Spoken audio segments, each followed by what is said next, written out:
Dr. Sharif, there are health risks on both sides, right? I mean, if you don't get the insulin, there are some real serious health risks with that. But also, if you get insulin that's bad insulin from someone who you don't know, that also carries those health risks. So how do you balance the two? My biggest concern with getting insulin sort of under the table or getting these underground ways is safety. Because insulin is a very delicate hormone and it gets denatured very quickly at extremes of temperature. It has to be stored at a certain temperature, always has to be refrigerated, and should never be frozen. As you can imagine, having such a delicate hormone, it can get denatured and ineffective very fast. And for someone with type 1 diabetes, this would mean that they could go into diabetic ketoacidosis or diabetic coma, like we talked about, very quickly. Another concern I have about the safety of getting insulin this way is about blood-borne transmission of infections. Now, if you're sharing insulin between family members, there's always that risk. And if the seal is broken, you should always be concerned about that. And just to be clear to viewers, when you talk about, the exchange from needle to needle, the idea is that the vial contains the insulin, and one person, insulin has to be injected. So you use your needle, you take some of the insulin that you need from the vial, and then you use it on yourself.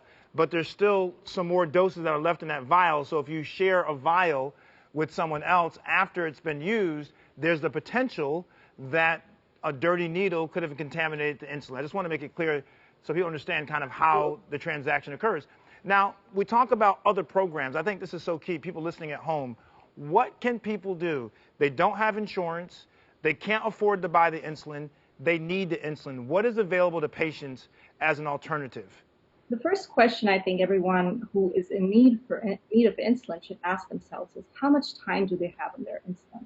Do they have enough insulin for the next day or for the next week or for the next month? I think this is where we start first. If I have a patient or if you have insulin that is only going to work for today, the best course of action would be to call your doctor or look at the drug company website that makes your insulin to look for something called a discount card.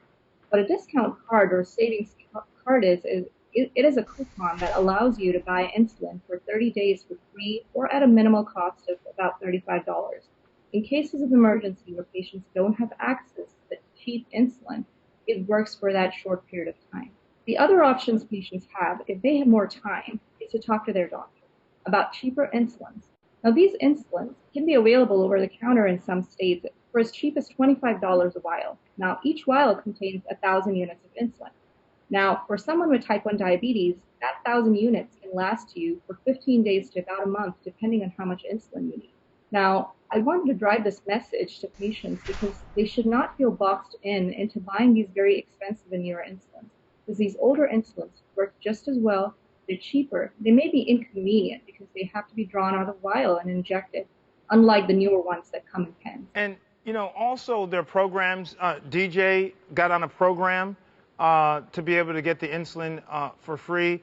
But one of the complaints is all the paperwork, the bureaucracy around it. I mean, they don't make it easy for you. It's a life-saving medication, but what you have to go through to get it is very arduous. DJ, did you find it to be a lot of paperwork?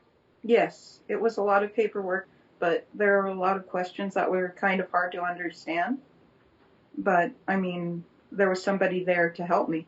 But Dr. Sharif, before we go, why? Why does it have to be so difficult for patients? I don't understand. It's a medication to save life, to improve quality of life. Why must it be so difficult? How many questions do you have to ask? So it's a few pages, and I agree with DJ. This takes time. It takes effort to get this done. So it is difficult, and that's why the policymakers need to hear this loud and clear that the current system is not working for our patients.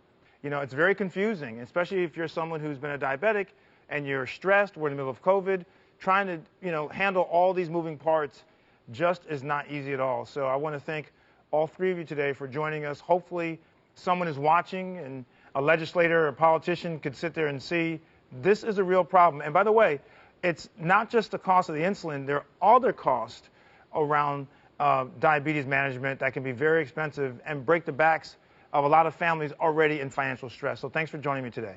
Thanks for having us.